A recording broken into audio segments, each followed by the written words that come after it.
지난주에 우리가 2장 1절에서 5절까지 하고 끝났는데요. 오늘 그 다음부터 마르코복음 2장 6절에서부터 먼저 보겠습니다. 거기 앉아있던 율법학자 몇 사람이 속으로 이 사람이 어떻게 감히 이런 말을 하여 하느님을 모독하는가? 하느님 말고 누가 죄를 용서할 수 있단 말인가? 하며 중얼거렸다. 예수께서 그들의 생각을 알아채시고 이렇게 말씀하셨다. 어찌하여 너희는 그런 생각을 품고 있느냐? 중풍병자에게 너는 죄를 용서받았다 하는 것과 일어나 내 요를 걷어가지고 걸어가거라 하는 것과 어느 편이 더 쉽겠느냐? 이제 땅에서 죄를 용서하는 권한이 사람의 아들에게 있다는 것을 보여주겠다. 그리고 나서 중풍병자에게 내가 말하는 대로 하여라. 일어나 요를 걷어가지고 집으로 가거라 하고 말씀하셨다. 중풍병자는 사람들이 보는 앞에서 벌떡 일어나 곧 요를 걷어가지고 나갔다. 그러자 모두들 몹시 놀라서 이런 일은 정말 처음 보는 일이다 하며 하느님을 찬양하였다. 주님, 오늘 중풍병자를 일어나 걷게 하신 것처럼 우리가 있는 자리에서 다시 일어나 걸어갈 수 있도록 오늘 우리에게 큰 은혜를 허락해 주십시오. 당신이 명하시는 대로 따라 일어설 수 있는 용기와 또 앞으로 걸어나갈 수 있는 힘을 이 시간 우리에게 허락해 주소서. 우리 주 예수 그리스도의 이름으로 비나이다. 지난주 시간에 악이라는 것은 신체적인 결함이다 라고 성 안셀모가 얘기했다고 말했습니다. 악이라는 것은 신체적인 결함, 신체적인 부족, 그러니까 마땅히 있어야 할 것이 없는 것이 바로 악이다, 죄다. 중풍병자는 정상적인 신체 상황에서 제대로 활동하지 못하는 상태이기 때문에 악입니다. 이런 악은 신체적인 결함을 가리켜서 악이라고 했고, 또 다른 악은 윤리적인 악이 있다고 얘기를 했습니다. 그렇게 말했죠? 악은 신체적인 결함, 또 윤리적인 결함이 바로 악이다, 즉 죄다. 그래서 우리는 어떻게 보면 신체적인 결함을 갖고 있든지 아니면은 윤리적인 결함을 갖고 있는 환자들이 바로 우리들이기도 합니다. 이 둘 중에 하나 우리는 부족한 것이 있습니다. 윤리적인 악이란 우리들이 인간으로서 또 하느님의 자녀로서 하지 말아야 할 것을 할 때, 하느님을 찬미해야 할 우리들이 하느님을 찬미드리지 못할 때, 하느님께 감사드리면서 생활해야 할 우리들이 하느님께 감사드리지 못하면서 살아갈 때, 그것은 우리들의 영혼의 병이 상태입니다. 하느님은 우리 모두를 보시니 참 좋더라 라고 좋게 정상적으로 창조해 주셨는데, 우리의 죄로 말미암아 이러한 것들이 병들게 됐고, 그래서 우리는 하느님을 떠나게 됐고, 그래서 우리는 외로움을 느끼게 되고 항상 뭔가 부족함을 느끼게 되고, 이러한 것들은 바로 우리들 안에 채워지지 않는 어떤 결함이 있기 때문에 그렇습니다. 완전하다면 그렇게 갈구하는 것이 없겠죠. 결함, 부족함이 있기 때문에 그래요. 누구에게나 부족함이 있습니다. 우리는 그것을 인정해야 합니다. 우리는 지난주 시간에 신체적인 악, 즉 신체적인 결함을 갖고 있는 중풍병자를 보았습니다. 오늘은 윤리적인 결함을 갖고 있는 또 다른 중풍 환자를 만나게 됩니다. 윤리적인 악의 중풍병이 들고 있는 그 사람은 누구인가? 바로 오늘 우리가 만나게 될 그 사람은 바로 율법학자들이 바로 정신적으로 영적으로 중풍병자들입니다. 이 율법학자들이란 어떤 사람들인가? 일반적으로 율법학자들이란 하느님의 법을, 즉 율법을 누구보다도 많이 연구한 전문가들입니다. 그래서 하느님의 법에 대해서 아는 것이 많은 사람들입니다. 그래서 이네들은 다른 사람들에게 하느님의 말씀을, 즉 율법을 가르쳐주는 위치에 있는 사람들이에요. 그래서 이 사람들은 늘 옳고 그름을 판단해 줍니다. 사람들에게 무슨 문제가 있으면 이것이 맞는지 틀리는지를 판단해 주는 그러한 지도급에 속해져 있는 사람들입니다. 남을 가르치고 있는 사람이요, 남에게 옳고 그름을 판단해 주는 사람이요, 그 누구보다도 하느님 말씀을 잘 안다고 자부심을 갖고 있는 사람들입니다. 그래서 이 사람들을 가르쳐서 랍비라고도 말합니다. 랍비, 즉 존경해줘, 스승. 어떻게 보면은 율법학자들이니까 오늘날 보면은 법조인들이라고도 할 수 있고, 아니면은 신학자들이라고도 말할 수 있겠죠. 하느님의 말씀에 대해서 잘 알고 그래서 남에게도 가르쳐주는 그런 사람들이니까 신학자들이라고도 말할 수 있는 사람은, 어쨌거나 이 율법학자들은 꽤나 그 시대의 지도층에 있는 그러한 사람들입니다. 그렇지만 이네들의 생활을 보면 이네들은 중풍병자입니다. 이네들이 중풍병자라는 것을 나타내는 그 표현이 어디에 있는가? 우선 첫 번째 이네들이 그 중풍병자라는 것을 나타내는 그 표현은 거기 앉아있던 율법학자, 그냥 율법학자라고 하지 않았고 거기 앉아있던 율법학자라고 표현을 했습니다. 앉아있다라는 말은 고정된 자세를 말합니다. 움직임이 없는 그러한 자세, 그냥 고정되어 있는 자세를 취하고 있는 겁니다. 전혀 움직임이 없습니다. 움직임이 없다는 그것은 바로 중풍병자와 같은 겁니다. 그렇죠? 중풍병자의 특성은 뭡니까? 고정되어 있는, 신체적으로 움직이지 못하는 사람. 이 사람들은 정신적으로 고정되어 있습니다. 무엇인가 고정되어 있습니다. 무엇에 고정되어 있는가? 이네들은 그 누구보다도 예수님 말씀을 많이 듣고 있고 예수님과 가까이 있는 사람들이지만은 예수님의 말씀 앞에서 이네들은 자기네들의 고정관념으로 고정되어 있습니다. 무슨 말인지 이해가 됩니까? 예수님의 말씀을 들으면서 그 말씀을 받아들이고 그리고 그 말씀에 따라서 변화되어야 할 그런 모습이 바로 정상적인 건강한 사람이라면은 이네들은 자기네들이 잘 알고 있다는 그 자만심이, 그 고정관념이 하느님의 말씀을 듣고도 전혀 움직이질 않습니다.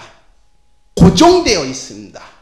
자기네들의 그 낡은 사고가 전혀 변화를 일으키지 않습니다. 뭡니까? 일종의 정신적인 중풍병자입니다. 하느님의 말씀을 들으면서도 듣지를 않습니다. 하느님의 놀라운 일을 보면서도 전혀 반응이 없습니다. 굳어있는 자세. 무엇으로 굳어있는가? 이미 자기네들이 예수님 이전에 알고 있던 그 지식, 그런 것들에 의해서 고정되어 있는, 정신적으로 중풍, 마비 상태에 있는 사람들입니다.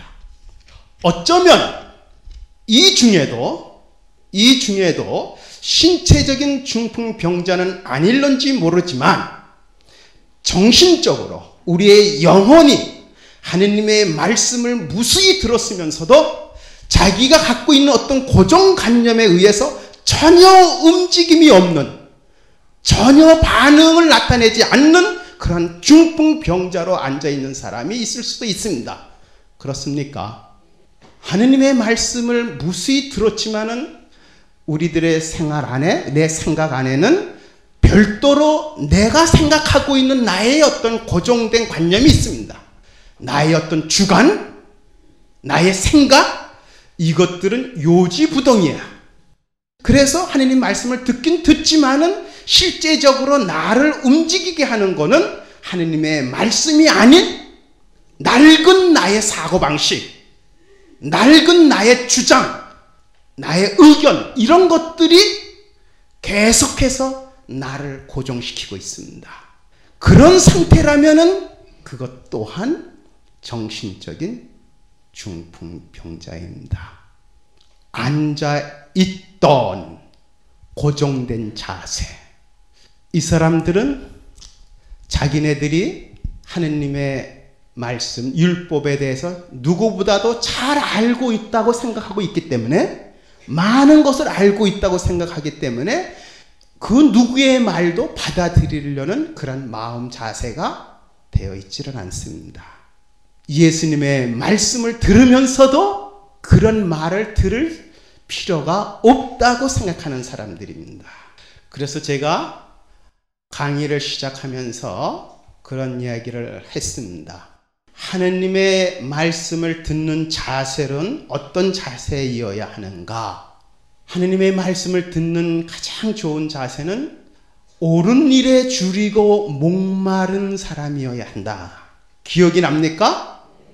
옳은 일에 줄이고 목마름이 있어야 된다. 즉 하느님의 것에 대한, 진리에 대한 목마름이 있어야 되겠고, 굶주림이 있는 사람만이 우리에게 선포되는 이 말씀을 정말 기쁘고 감사한 마음으로 우리가 받아먹고, 그리고 그걸로 다 채워질 수가 있지, 목마름이 없는 사람, 굶주림이 없는 사람 앞에서는 아무리 진수성찬을 차려놓아도 그것은 별로 그에게 좋은 음식이 될 수가 없습니다.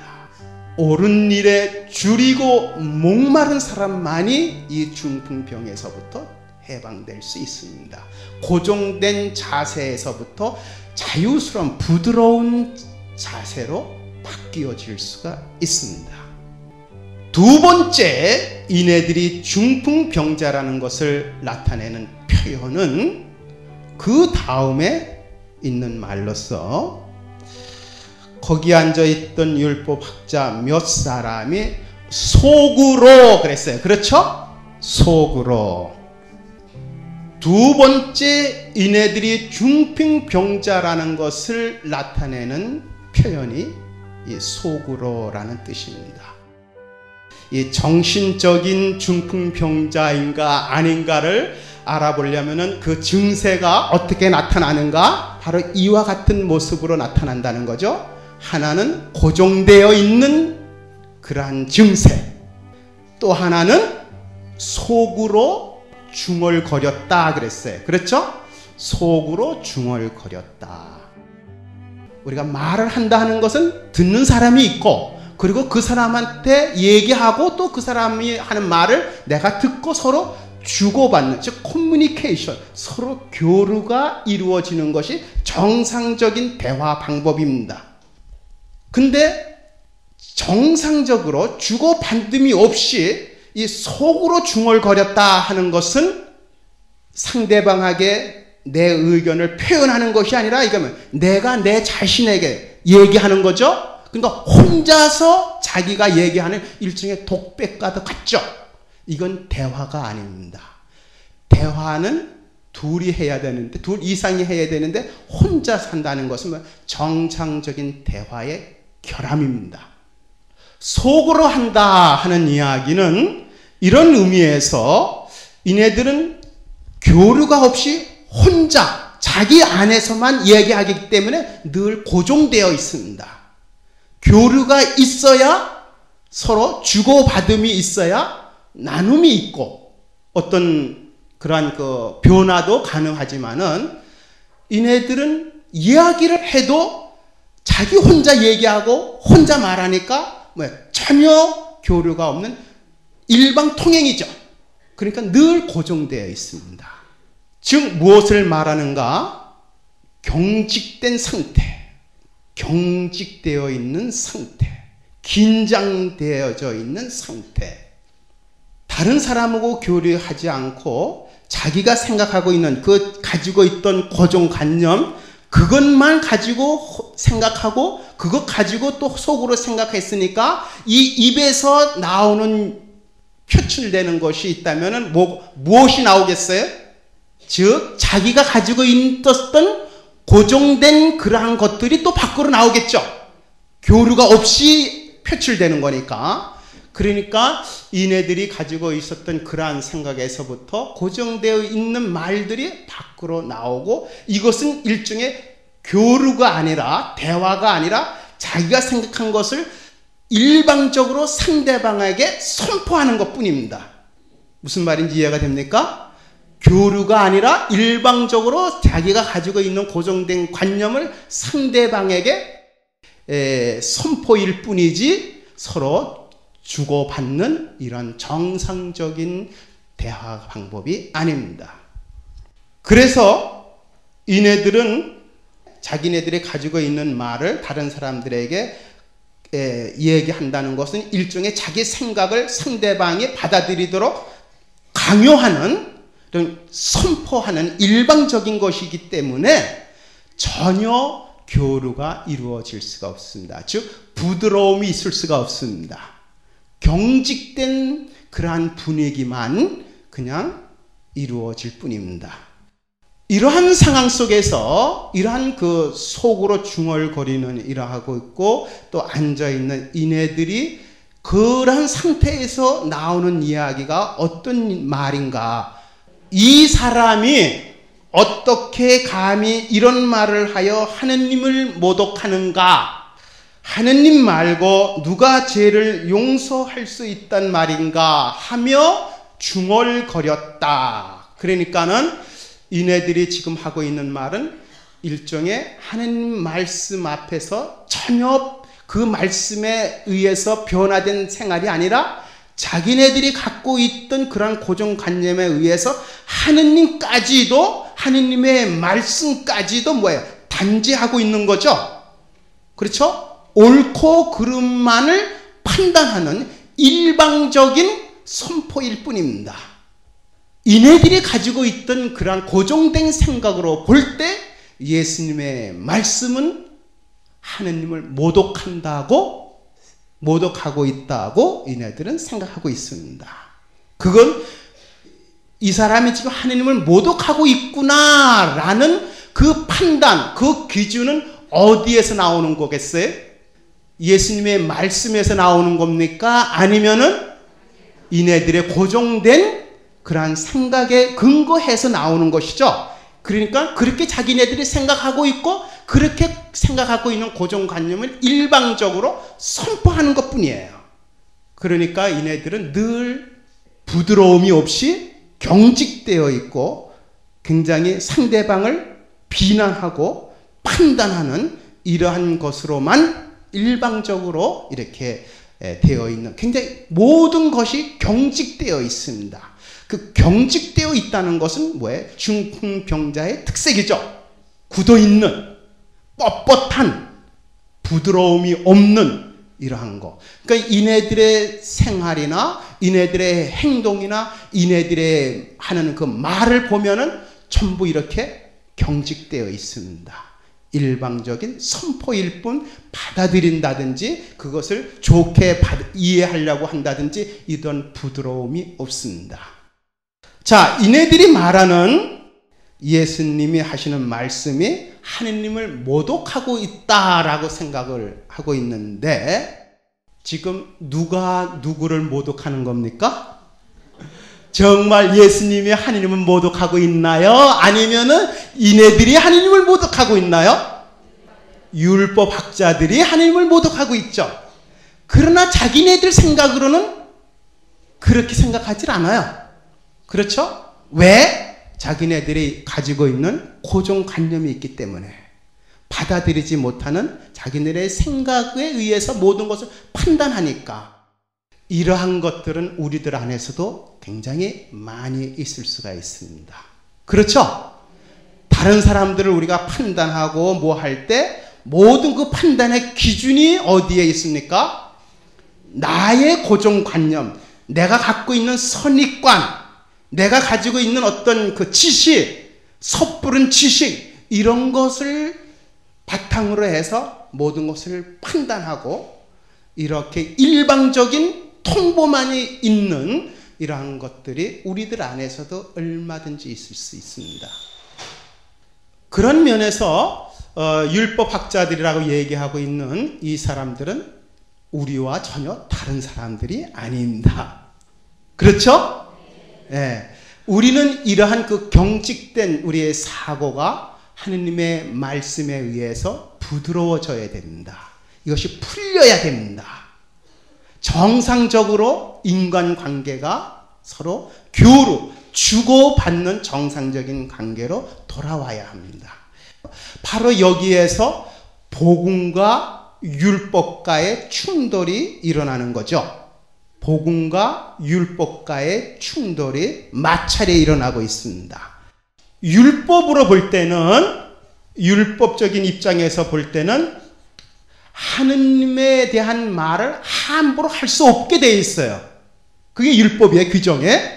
하느님의 이름을 함부로 이렇게 할 수가 없고, 그 율법으로 규정되어 있고, 또 하느님 말고 누가 죄를 용서해 줄 수 있단 말인가? 여기에 또 하느님의 이름, 또 죄에 대해서 율법에 보면은 하느님만이 죄를 용서해 줄 수 있다고 되어 있습니다. 그게 율법이에요. 그러니까 지금 이네들은 그 율법에 의해서 얘기하고 있는 거죠. 이네들의 생각에 알고 있는 지식에 의하면 맞아요. 이네들이 가지고 있는 지식에 의한다면 이네들의 말이 맞기는 한데, 근데 이네들의 가장 그 근본적인 실수가 있다면, 잘못한 것이 있다면 뭐겠어요? 바로 예수가 하느님이시라는 것을 모르고 있다는 거죠. 그렇죠? 하느님만이 죄를 용서해 줄 수 있다. 하느님의 이름 함부로 할 수 없다는 것은 맞는데, 바로 자기들하고 얘기하고 있는 그 예수가 바로 하느님이시라는 이 놀라운 소식을, 이 새로운 이 사건에 대한 무지가 바로 이네들을 이렇게 그냥 고정된 자세로 그냥 머물게 합니다. 그래서 여기서 충돌이 일어나는데, 예수님의 말씀은 복음이에요. 복음인데 율법과 복음의 차이는, 율법이 할 수 있는 일은 항상 옳고 그름만을 판단해 주는 것 이외에는 다르게 할 수가 없습니다. 그것이 율법의 한계예요. 즉 이것은 맞다, 이것은 틀리다라고 그렇게 판단해 줄 수는 있어요. 이거는 죄다, 아니다, 그렇게 판단해 줄 수는 있어요. 그 이상은 할 수 없어요. 그러나 복음은 옳고 그름을 판단해 주는 것만이 아니라 잘못된 것을 다시 완성시켜 주는, 즉 치유시켜 줄 수 있는 그러한 능력이 있는 것이 바로 복음이 가지고 있는 힘이죠. 일반적으로 우리가 당신은 이러이러한 잘못한 것을 했기 때문에 죄인이다 라고 누가 얘기한다면은 참 굉장히 기분 나쁘죠. 또 내가 아무리 잘하려고 해도 잘 안 되는데 자꾸만 주위에서 그렇게 하면 안 돼 라고 계속해서 얘기한다면 굉장히 기분 나쁘죠. 우리가 바라는 것은 내가 죄인이다 라는 것을 상대방으로부터 그런 지적을 받고 싶은 것이 아니라 뭐겠어요? 그렇게 잘 안 되는 나를 거기에서부터 내가 해방되고 싶어 하는 것이, 그것이 우리가 진정 바라는 거 아니겠어요? 그렇죠? 아무리 하려고 해도 안 되는 나를, 그거는 아는데 그럼 어떡하란 말이냐 나는. 그럼 그렇게 하지 않도록 뭐 방법을 가르쳐 주든지 어떤 도움을 주든지 우리가 바라는 건 그런 거 아니겠어요? 율법은 당신은 뭐뭐 했으니 잘못했다라는 것까지는 지적을 하는 것까지는 맞지만 그 이상은 할 수 없지만 복음은 단순한 지적만이 아니라 그러한 잘못한 것을 회복할 수 있는, 치유시켜 줄 수 있는, 완성시켜 줄 수 있는 그 힘을 가지고 있는 것이 바로 이 복음이라는 거죠. 그것이 차이가 있는 겁니다. 그래서 지금 이 율법학자들은 하느님의 말씀을 듣기는 듣지만은 이네들을, 이 중풍병에 들린 이네들을 치유시켜 주시기 위해서 예수님은 어떻게 활동하시는가 보십시오. 첫 번째 예수님이 취하신 자세는 그들의 생각을 알아채시고 이렇게 말씀하셨다. 이네들은 속으로 중얼거렸지만, 그래서 예수님이 못 들었으리라 생각을 했지만은, 그러나 예수님은 그네들이 생각하고 있는 그 생각을 알아채셨어요. 알고 계세요. 무엇을 말하는가? 지금 이네들이 이 속에서 중얼거린다 하는 것은 이것이 밖으로 튀어나오지 않으면 이네들은 치유될 수가 없습니다. 그렇죠? 우리들이 안고 있는 많은 이런 그 안에 쌓여져 있는 많은 그 문제점들이라든지 고민이라든지 이런 것들을 우리가 잔뜩 가지고 있는데 이것에서부터 치유되려면 어떻게 해야 돼요? 내가 안고 있는 고민들, 이런 걱정거리들을 누군가에 이렇게 자꾸만 털어놔야지만이, 밖으로 끄집어내야지만이 속병을 안 앓죠. 그렇죠? 그걸 가지고 있으면 어떻게 돼요? 병이 되죠, 그게. 그것을 계속 풀지 않고 꺼내지 않고 계속 가지고 있으면, 그 무슨 보물단지라고 계속 가지고 있으면 어떻게 되나요? 병이 될 뿐만 아니라 그것을 계속 고집해서 가지고 있으면 그 병이 암으로 되죠. 그런 거 아니겠습니까? 풀지 않으면은, 그 응어리가 풀리지 않고 그것이 굳어버리면은 그게 병이 되고 암으로 되는 거 아니겠어요? 치유되려면, 우리가 정말 건강하게 살려면은, 그래서 마음과 정신이 이렇게 건강해야 된다는 것은 우리 마음 정신적으로 뭐 이 안에 쌓여 있지 말고 이런 것들을 자꾸만 끄집어내서 안에 마음 상태를 맑고 아주 건강한 이러한 생각을 품고 있을 때 그것이 바로 우리 건강에 직결되는 거 아니겠습니까? 그러니까 지금 이 율법학자들은 속으로 이렇게 하느님을 모독한다, 남을 일방적으로 비난하고 판단하는 이러한 그 좋지 못한 이런 것들이 안에 쌓여져 있는데, 그것을 끄집어내기 위해서 예수님이 지금 그네들의 생각을 알아채시고 그 좋지 못한 그러한 생각들을 끄집어내기 위해서 예수님의 충격요법을 쓰십니다. 어떤 충격요법을 쓰시는가? 예수님의 제안을 들어보십시오. 예수님이 쓰신 방법. 어찌하여 너는 그런 생각을 품고 있느냐? 중풍병자에게 나는 죄를 용서받았다 하는 것과 일어나 내 요를 걷어가지고 걸어가거라 하는 것과 어느 편이 더 쉽겠느냐? 일종의 예수님의 제안이면서도 이 제안했다는, 예수님이 제안했다는 것은 뭐예요? 그네들을 자꾸만 이렇게 대화로 끌어들이려고 안에 있는 이런 것들을 하기 위한 하나의 방법이죠. 그래서 예수님이 제시했던 두 가지 제안점들을 보면 인간적으로는 도저히 불가능한 것들이죠. 첫 번째 제안했던 것이 무엇입니까? 중풍병자에게 너는 죄를 용서받았다. 죄를 용서받았다 하는 것. 두 번째는 일어나 요를 걷어가지고 걸어가라 하는 것과 어느 편이 더 쉽겠느냐? 여러분들 생각엔 어느 편이 더 쉬울 것 같아요? 1번이 더 쉬울까요? 2번이 더 쉬울까요? 2번? 1번이 더 쉬울까요? 정말 그럴까요? 우리들은 아무것도 할 수 없습니다. 그렇잖아요? 1번도 우리 인간의 힘으로 할 수 없고 2번도 우리 인간의 힘으로 할 수 없는 겁니다.